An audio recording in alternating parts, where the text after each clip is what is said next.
Ito ang balitang dapat malaman ng taong bayan na tila pilit tinatago at pilit ayaw umanong ipalabas ng mga bayarang media sa publiko. No more bendalo na nga umano itong si Senador Erwin Tulfo matapos na ito'y masampal ng katotohanan at kahihiyan ni retired Supreme Court Associate Justice Adolfo Azcuna dahil wala na nga umanong magagawa itong si Erwin Tulfo dahil kahit ilan pa umanong senador ang makulong ay mananatili pa rin ang 16 na boto upang tuluyang makonvict itong si VP Sara Duterte. Pero bago tayo magpatuloy, kung bago ka pa lang sa aking channel ay huwag mo nang kalimutang mag-like, comment at mag-subscribe para lagi kang updated sa mga susunod nating video. Iginit ni dating Supreme Court Associate Justice Adolfo Azcuna na mananatiling 16 na boto ang kinakailangan upang mahatulan ang isang na-impeach na opisyal kahit pa may mga bakanting puwesto o mga senador judges na hindi makaboto. Ipinaliwanag ni Azcuna na malinaw ang itinatadhana ng 1987 Constitution na kinakailangan ang boto ng 2/3 ng lahat ng miyembro ng Senado upang magkaroon ng conviction sa isang impeachment case. Aniyay hindi magbabago ang bilang ng kinakailangang boto kahit pa may mga senador na hindi makaboto o hindi makalahok sa paglilitis, maliban na lamang kung may pagbabago sa mismong komposisyon ng Senado alinsunod sa batas. Binigyang diin din ni Azcuna na sinadyang itakda ng konstitusyon ang 16-vote requirement upang maiwasan ang manipulasyon sa impeachment process. At para sa buong detalye pa ng balita, narito't panoorin natin ang full video. Bigyan natin ng reaction opinion itong post ang balita ngayon.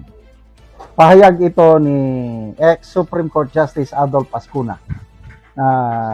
I believe nagbigay saya, abot tenga ang ngiti tuwa ni VP Sara. Sabi dito, 16 vote rule panangga laban sa pagmamanipula ng impeachment.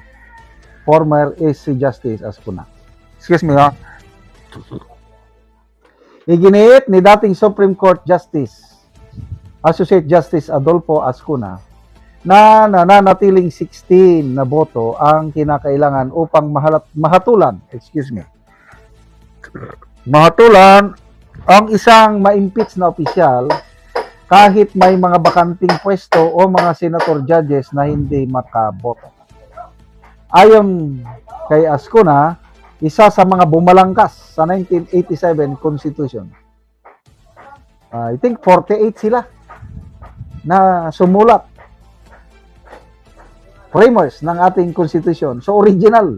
Sabi niya, the fact that they are absent for one reason or another, detained or hiding, does not mean that they are no longer senators.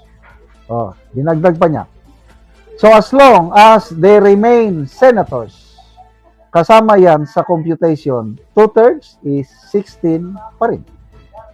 Binigyan din ni Azcuna na sinadyang itakda ang konstitusyon ang 16 vote requirement upang maiwasan ang manipulasyon sa impeachment process. Sabi niya, it is an intentional way of preventing manipulation of the threshold. Samantala, sinabi rin ni Senate Impeachment Court Presiding Officer Francis Chis Escudero na mananatili ang 16-vote threshold maliban na lamang kung may magiging ibang pasya ang Korte Suprema. Di ba? So ito, pabor na pabor kay VP Sara, and I believe pag naririnig niya ito is relax na lang ating VP Sara. Wala, kaya nga nagpakita siya sandali doon, hinarap ang Senate media. Sabi lang niya, I might be blooded but unbowed. Thank you. Good day. Relax lang, di ba? So, salamat naman sa mga senator judges na nagsasalita na. 3 senador na, ay, pang-4 na eh. Ang pinakauna, si Senate President Gatchalian. Di ba? Bago nagsimula itong trial na ito, nag-post siya noon eh. 16 ang required number of conviction votes. Post niya yun eh. Mamaya bigla niyang dinilit yung post. Siguro pinagalitan siya. Oh, so Gatchalian, sabi niya na yan, 16. And then, ang pinakamatindi, ang presiding officer, Escudero, 16. Sinuportahan ni Senator Lacson nung day 2. Day 2 ba yun? O day 3? 16 din. And then, sa isang press conference, sinuportahan din ni Senator Judge Tolfo. So, 4 na sila, oros mga senators from majority bloc, ang umaayon na 16 talaga ang number ng conviction vote. So, ano pa ngayon? Salamat naman at tinaasan kasi kung majority lang, example 13, medyo madaling mag-impeach. Kailang mahirap yung 16. Ang tinitignan dito is yung number of conviction votes, hindi yung number of acquittal. Baka iniisip nitong mga DDS dahil nagtatago si nakakulong si Marcoleta at Jinggoy. Hindi makakaboto. Akala nila hindi na maabot yung siyam na acquittal votes. Hindi yun. Kahit 5 lang ang mag-vote ng acquittal, no problem. Basta hindi makaabot ng 16 yung boboto ng conviction, wala. Ligtas pa rin si VP Inday Sara. So, yun po. So, kanina may napanood ako na video ni Cathy Binag. Binatikos niya ang isang kongresista.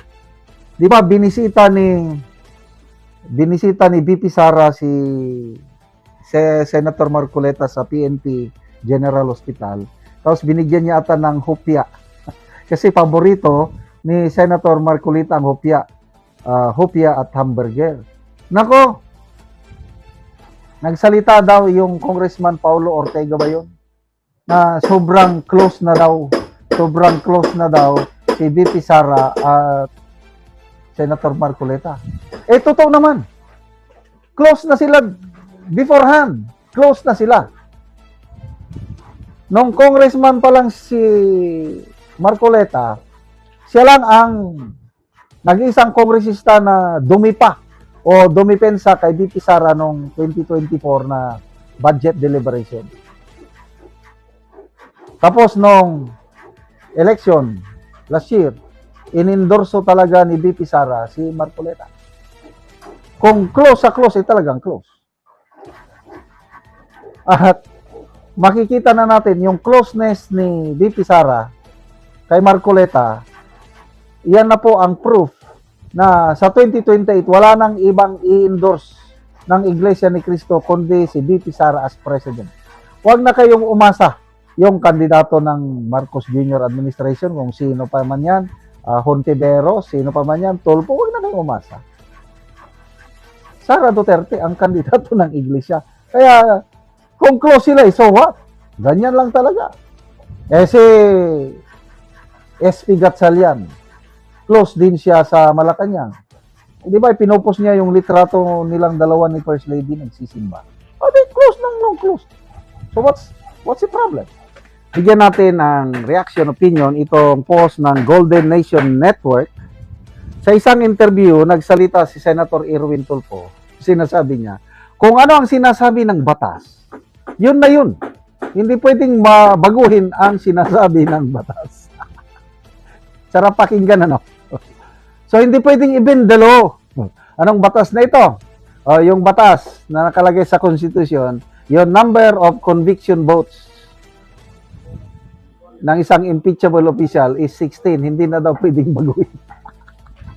So, pabor na pabor ito kay VP Sara. Pakinggan natin, ha. Dali.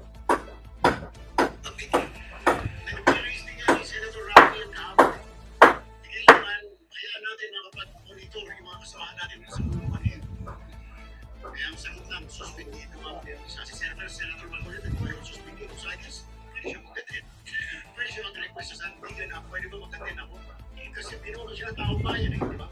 And constitutional duty yun. So let them attend. Oh, wala akong problema sa amin. Kaya na, ang mali na ba, kahit na mabawasan pa kami, kahit na hindi na lang po kami, wala na magagawa. Dali ha. Yes, sir. Marami ko ng batas, 16. Oh, 16. Hindi na lang Senator, I'm Enrico from Euro TV News. So, ibig sabihin, yung position ko sa proposal ni Senator Ronald Peter Payaga, pag-attend si Sandali ba? Ikuan ko lang ha. yung position ko sa Senator Ronald Peter Payaga, pag-attend si Senator Ferdinand at Senator Chico Estrada kahit pag-itay. Definitely. Sir, wala naman. Wala naman. Hindi ka masuspindi ng Senado. Senator Chico, suspindi ko siya sa respeto mo. Yung katakarapatan ng Senator. Pero ano na sa Senator Pulita, hindi naman po sinuspindi. May naresto po siya, may plunder po siya, pero it doesn't prevent him from attending. Papayagan po siya ng sandigan. Depende rin po sa kanya lawyer. Yung lawyer niya po, papaalam sa sandigan na Mr. Justice or Mr. Justices, pwede ba mag-attend yung client namin sa impeachment trial? Nobody will stop him kasi wala naman po number 2 constitutional duty po yun. Hanggang if I believe, to my understanding, hanggang hindi ko sinususpindi yun sa Senator, pwede siya mag-attend. Kaya nga po ang dating po ng hearing yun, sabi ni Senator Rafi, pareho po kami nag-stand and mag-iwas. Sige, dapat sila, kasi hindi ko naman, isa po kay Senator Chico, 19 days po, so 19 days po siya kapate. Pero sa Senator Marcoleta, wala pa naman po siyang suspension, bakit siya pwede mag-attend, di po ba? So, yun po yung mga kayo, si Senator Pato de la Rosa, kung gusto niya mag-attend, siya mag-attend po siya. Kasi nga po, nasabi po doon, all members di ba, 60 at 2 po members, the state members, ng Senate. So, yun po sa akin. Doon po sa tanong po kanina sa akin, sa akin po na parang nag-comment yung dapat dalawang tao. Sa impeachment po rin namin, dalawa din po na kanya po na nanto. Nakakapag po si Senate President tsaka si Coco Pimentel. Tsaka sa impeachment po niya, natutong Chief Justice at tsaka po yung presiding officer. So, okay lang po yun. Yun po yung siguro po namin may kasilong po. Sa impeachment trial sa ating impeachment set, alam naging assessment namin para sa presiding judge and then sa pag-provide naging sagot ng defense sa ating dalawang yung sa Dali ha. Ulitin natin ha. Yan. Meron pa pong investigation right now. Itong isa yung Senator Robin, meron ba siyang impact sa inyo sa PG effect ba siya sa senators? Yesterday, we decided according to the presiding officer. Basta, ang sinasabi niya dito, sinabi po ng batas, 16 is 16. Yan ang kanya. Nilinaw ni Senator Erwin Tulfo na buo na ang kanyang pasya na kinakailangang makumpleto ang 16 votes upang makonvict o matanggal ang isang impeachable official. Ito ay kaugnay ng patuloy na impeachment trial ni Vice President Sara Duterte. Yun ang malinaw niyang sinabi. 16 is 16. So, hindi pwedeng baguhin ang batas, sabi niya. So, again, 16. Mabawasan man yan, sabihin naman yan, maski na 12 na lang kami or 9, it doesn't matter, 16. So kung hindi kami umabot ng 16, hindi umabot ng 16 to convey, then wala tayong magagawa. Then talagang it's 16. We have to follow the law, we have to follow the rules, di ba? Hindi na namin po problema yan. Mabawasan naman po yan. Mabawasan naman. we have to follow the law. 16 is 16. Wow. So, tatlong senador na ang narinig kong klaro ha. Si Presiding Officer Escudero, Senator Lacson, Erwin Tulfo, 16 is 16. Oh, kasi later baka magbubutuhan ang mga yan eh. Yung 21 senators magbutuhan. So, 8 minority senators, sigurado bobotoy ng 16. Plus itong tatlo, 11 na sila, panalo ang 16. So, ibig sabihin, wala talaga silang kapanapanalo dito sa impeachment trial ni Vicky Sara. Yung prosecution na yan. Kahit anong gawin nila. hindi nila makukonvict si BP Sara dahil it's a numbers game. So, bakit nila pinoprosige pa rin ito?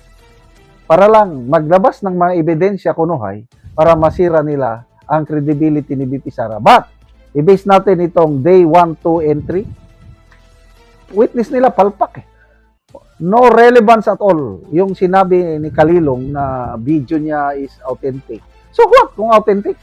May naipakita ba silang assassin na kinontrata ni BP Sara? Wala. Mismo ang pahayag ni Senator Risa Ontiveros at ang pahayag ng private prosecutor na si Ligutan nagsasabi na mahirap i-prove na may nagawang kasalanan si BP Sara. Bigyan natin ng reaction opinion itong article published sa Billionario News Channel. Title, Vice President Sara Impeachment Vote Threshold Right for Supreme Court Review, says Charter Framer. The constitutional dispute over the required votes to convict Vice President Sara Duterte is now ripe, hinog, for Supreme Court adjudication. Retired Supreme Court Associate Justice Adolfo Ascona said. Speaking on Billionario News Channel on Point program, Ascona backed the growing clamor for High Court intervention. It is at this time ripe already for a question to be raised in the Supreme Court on this voting threshold, sabi niya. The statement followed Senate Impeachment Court Presiding Officer Francis Escudero's remarks that 16 affirmative votes are strictly required for a conviction. Escudero maintained that two-thirds threshold despite the ongoing absence of detained Senators Barcoleta and Estrada, alongside the embattled and missing Senator Ronald Bato de la Rosa. Senator Panfilo Lacson subsequently noted that the institutional ruling effectively created a justiciable controversy appropriate for immediate constitutional evaluation by the judiciary. Ascona revealed that the 1987 Constitutional Commission carefully chose the specific language to prevent any arbitrary alteration on the absolute voting requirements. If it was our intention to limit the two-thirds vote in the case of threshold to convict the impeachment, to limit it to senators participating in voting, we could have said so. Yun! Kasi isa siya sa sumulat. Kung ang intention sana namin ay ilimit namin kung ilan lang ang nandun sa impeachment court, di sinabi sana namin. Ni-specify. Kaya hindi namin ni-specify. Kasi ang intention namin, dapat of all members of the Senate, absent man o hindi. So, ibig sabihin, itong si ex-Justice Ascona, ang kanyang punto, ang kanyang opinion is dapat 16. But to be sure, dapat Supreme Court ang mag-decide na ngayon. Sabi niya, but we did not. We just said all members of the Senate. The senior juries affirmed that the ongoing trial must continue to enforce the 16-vote baseline unless the High Tribunal issues a definitive reversal. Ayos. So, kailangan ngayon, merong magsampa ng petisyon sa Supreme Court para hilingin ang Supreme Court to issue its decision. Ang tanong, meron na bang nagpetisyon? Sa palagay ko correct me if I'm wrong, wala pa. Ang petition lang na monitor ko, yung grupo ni Attorney Torion, is question nila yung pagka-designate ni Senator Escudero as presiding officer. Yun ang alam ko. Dapat itong prosecution o kaya mga DDS, sila na ang magsampa ng petisyon na tanungin ang Korte Suprema ano ang final ruling niya sa number of or threshold conviction vote. Wala namang nagpapile. Ibig sabihin, takot sila o admitted na sila na matatalo pa rin kahit magpunta sa Korte Suprema. Sa ngayon, sa namomonitor ko si Presiding Officer Escudero nagsalita na at nagsabi naman Senator Lacson na okay siya, 16. Sino pa? Si Senator Erwin Tulfo, nagsabi siya na kung 16, 16, wala tayong magawa doon. Walang magawa. So okay siya sa 16. Sino pa? Senate President Gatchalian. Siya ang unang nag-post na 16. Aywan ngayon kasi bigla niyang dinilit yung post niya, baka pinagalitan. Sino kayang nagalit sa kanya? Bakit niya dinilit? Na tama naman. Constitutional naman yung sinabi niya. So, habang walang nagsasampa ng petisyon, talagang as is, tapos na ang boxing. Bakit? Kahit anong gawin nila, hindi naman nila maabot yung 16 na threshold. 13 lang sila eh. Oh, sino yung tatlong makukuha nila sa kabila? Meron ba? At this stage, siguro wala na. Ano na yan? Fight to the end na yan, yung 8 na yan. Wala nang babaliktad yan. Sa tingin ko, most likely dito sa 13 na majority, meron pang alanganin, hindi lahat yan buboto ng conviction. O sino yung alanganin bumoto ng conviction? Si Senator Juan Miguel Zubiri. Palagi kong sinasabi yan eh. Gusto niyang bumawi sa Bukidnon kasi nga, ang Bukidnon is 99% Duterte country. Siya mismo ang nagsabi niyan. Kaya nung pumanig siya, itong si Zubiri, pumanig siya sa Soto Black na ngayon, Cayetano Black, na pabor sa Malacanang o Senate of Malacanang, maraming galit sa kanya sa Bukidnon. Dinas siya doon ng todo-todo. Ngayon, kung boboto pa siya ng conviction, ano na lang mangyayari sa kanya sa Bukidnon? Talagang madidiskaril siya sa Bukidnon. Kaya ang tingin ko kay Senator Zubiri, acquittal or abstention ng kanya. Malayo na magboto siya ng conviction. So, 12 na lang sila. Kaya naman anong masasabi mo sa balitang ito? Kung mayroon kang hinaing at komento ay mag-comment ka lamang sa ibaba ng videong ito. Maraming salamat.